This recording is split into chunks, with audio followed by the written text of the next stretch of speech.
함께 보실 하나님 말씀은 사사기 21장 1절에서 12절까지의 말씀입니다. 구약성경 399페이지 전으로 있습니다. 사사기 21장 1절에서 12절까지의 말씀을 드라마 바이블로 봉독하겠습니다. 이스라엘 사람들이 미스바에서 맹세하여 이르기를 우리 중에 누구든지 딸을 베냐민 사람에게 아내로 주지 아니하리라. 백성이 베델에 이르러 거기서 저녁까지 하나님 앞에 앉아서 큰 소리로 울며 이르되 이스라엘의 하나님 여호와여, 어찌하여 이스라엘에 이런 일이 생겨서 오늘 이스라엘 중에 한 지파가 없어지게 하시나이까? 하더니 이튿날에 백성이 일찍이 일어나 거기에 한 제단을 쌓고 번제와 화목제를 드렸더라. 이스라엘 자손이 이르되 이스라엘 온 지파 중에 총회와 함께하여 여호와 앞에 올라오지 아니한 자가 누구냐? 이는 그들이 크게 맹세하기를 미스바에 와서 여호와 앞에 이르지 아니하는 자는 반드시 죽일 것이라 하였습니다. 이스라엘 자손이 그들의 형제 베냐민을 위하여 뉘우쳐 이르되 오늘 이스라엘 중에 한 지파가 끊어졌도다. 그 남은 자들에게 우리가 어떻게 하면 아내를 얻게 하리요? 우리가 전에 여호와로 맹세하여 우리의 딸을 그들의 아내로 주지 아니하리라 하였도다.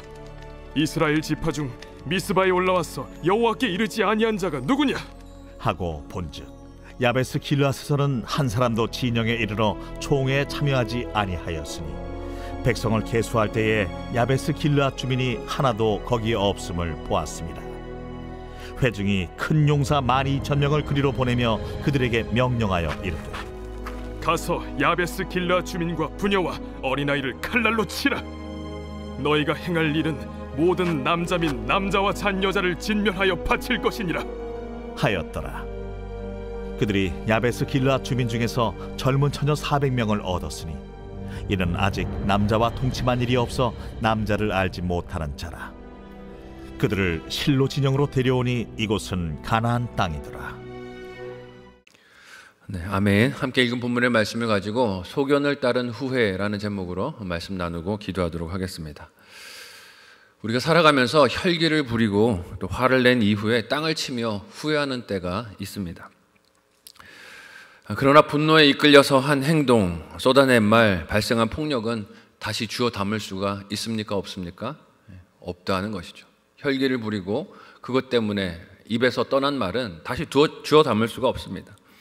그래서 잠언 16장 32절 말씀은 이렇게 말씀도 하십니다. 노하기를 더디하는 자가 용사보다 낫고 자기의 마음을 다스리는 자는 성을 빼앗는 자보다 나으니라. 왜 혈기와 분노를 잘 통제하는 것이 용사나 성을 빼앗는 것보다 나을까요? 그만큼의 수고와 낭비를 피할 수 있기 때문이 아니겠습니까? 특별히 화를 점점 더 다스리지 못하는 시대를 살아가면서 읽은 잠언 말씀이 더욱 마음에 와닿을 때가 많습니다.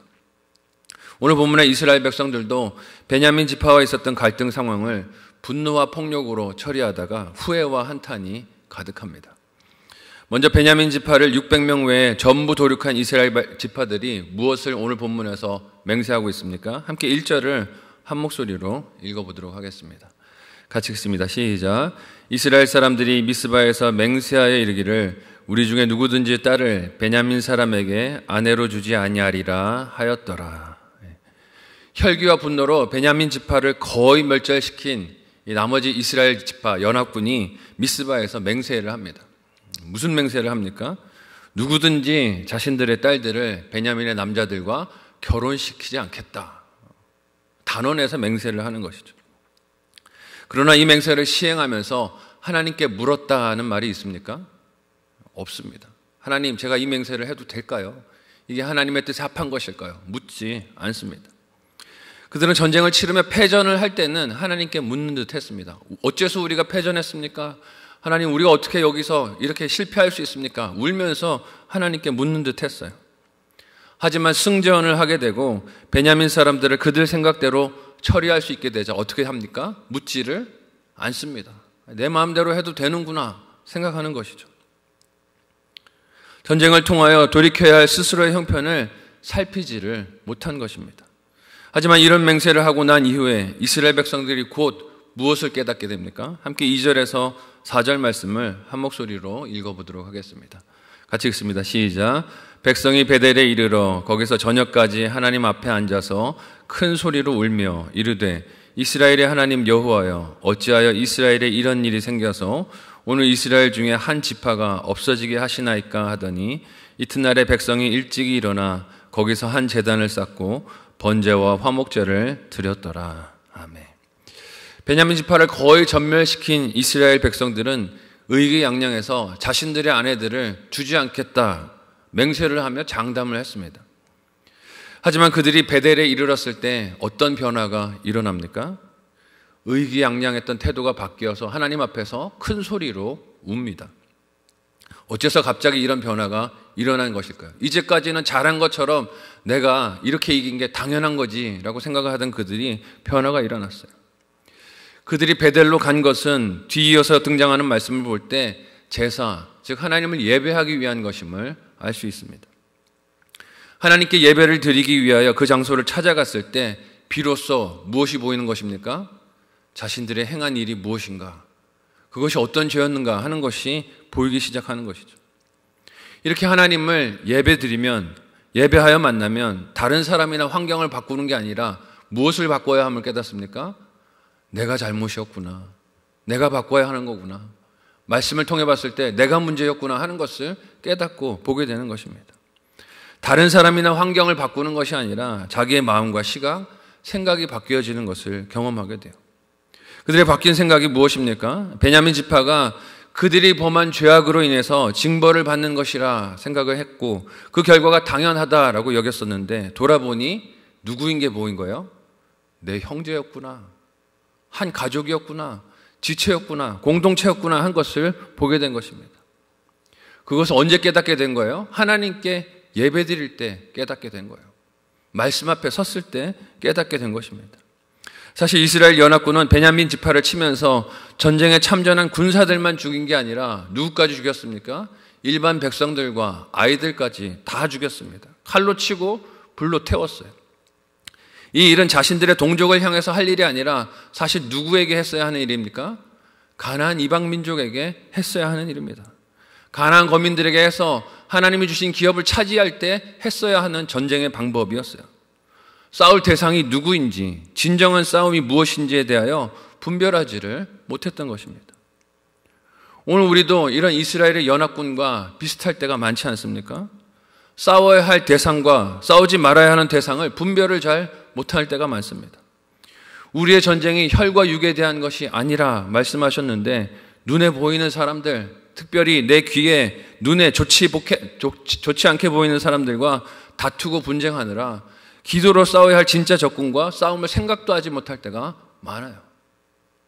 옆에 있는 성도들과 가족들과 눈에는 보이는 사람들과 엉뚱한 싸움을 하느라고 내 지인이 다 빠지고 지쳐버리는 때가 많은 것입니다.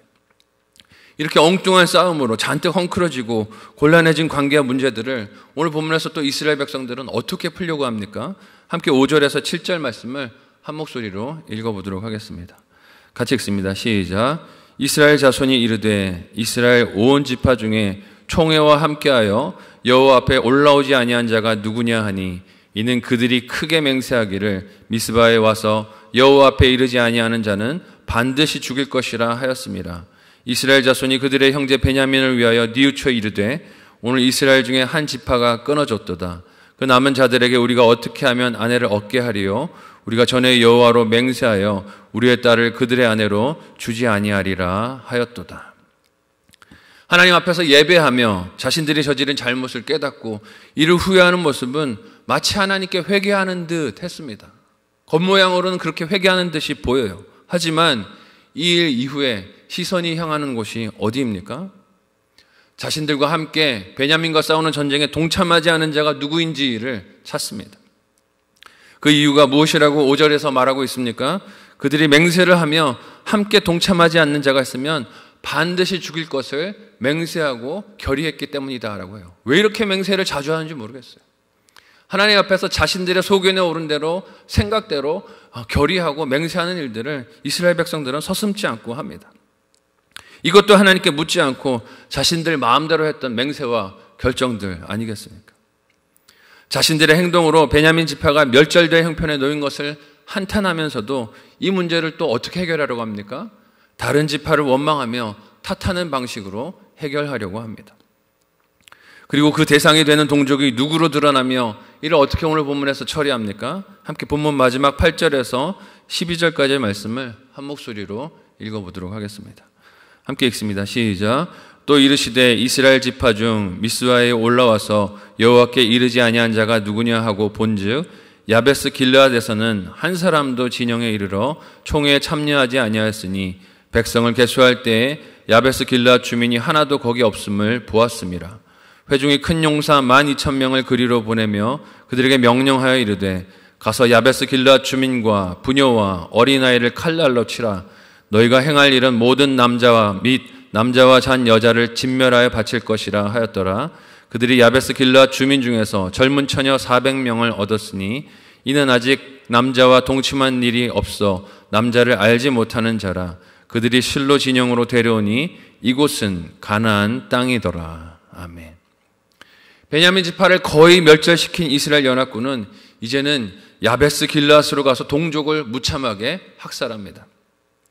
그 명분은 베냐민과 싸우는 연합군에 그들이 동참하지 않았다는 거예요. 참전하지 않았으니 징벌받아야 한다라고 해서 학살합니다. 근데 이런 학살을 저지르며 그들이 한 행동의 결론이 무엇입니까? 젊은 처녀 400명을 멸절시킨 야베스 길르앗 주민 가운데서 얻어서 자신들의 잘못을 메꾸려고 하는 거예요. 결국 그들이 목적하는 바가 무엇입니까? 자신들의 딸들을 베냐민 지파에게 주지 않을 것이라는 맹세는 지키면서도 베냐민의 멸절을 막을 방도를 자신들 생각에는 찾은 거예요. 아, 내 맹세도 지키고 베냐민도 멸절되지 않게 이 방법을 쓰면 되겠다. 소견에 오른 대로 행하고 있는 것입니다.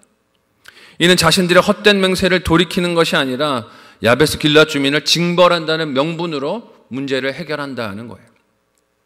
너무나 어처구니 없는 논리이고 그리고 그에 따른 행동이 아니겠습니까? 읽은 10절은 12,000명의 군대를 야베스 길르앗으로 보내서 많은 사람들을 진멸하고 처녀 400명을 실로의 진영으로 데려왔다고 하는데 베냐민 지파가 거의 멸절하게 된 것을 실패했던 것이 무색해짐을 보게 됩니다. 똑같은 일을 반복하고 있는 거 아닙니까? 후회하고 눈물 흘리고 잘못했다고 한 것 같은데 하는 일이 똑같습니다. 남을 죽여서 남을 피눈물 나게 해서 자신의 문제를 해결하려고 하는 것이죠. 그래서 읽은 오늘 본문의 마지막 12절은 그 400명의 처녀들을 실로 진영으로 데려왔는데 그 장소가 가나안 땅이더라 라고 기록하고 있습니다. 이는 물론 물리적 장소에 대한 확인이기도 하겠지만 이스라엘 백성의 영적 상태가 가나안 민족과 다를 바가 하나도 없다는 것을 보여주는 말씀이 아니겠습니까? 하나님을 위한 일이라고 명분을 그 일에 내세우지만 실상은 하나님께 합당한 모습이 아니라는 것이에요. 이런 이스라엘의 분별력 없는 모습이 오늘 우리의 모습은 아닐까요? 하나님을 위한 일을 한다면서 혹은 사역이라고 부르면서 하나님의 이름에 합당하지 못한 방법들을 분별력 없이 사용할 때가 있지 않습니까? 더 싼 값의 물건을 구입하기 위한 것이라면서 효율적인 방법을 찾았다고 말하면서 그런 명목으로 택하는 일들이 오히려 세상 사람들의 눈살을 찌푸리게 만들지는 않습니까? 교회 행사를 열심히 잘 치르겠다는 마음으로 열심으로 좌충우돌하지만 돌아보면 혈기부린 언행으로 지체인 형제 자매들을 거의 진멸에 이르게 만들고 이를 만회하려다가 더 큰 상처를 불러일으키기도 합니다. 하나님이 기뻐하실까요? 하나님이 그 이벤트가 성공했다고 즐거워하시고 우리처럼 감격하실까요? 돌아봐야 하는 문제라는 것이죠. 싼 값의 물건을 샀다고 이익을 얻었다고 나는 좋아하겠지만 세상은 그것을 보고 뭐라고 말을 할까요? 우리 신앙의 여정이 내 소견이 아닌 말씀에 이끌리는 삶이 되시기를 예수님의 이름으로 간절히 소원하고 축복합니다. 아멘.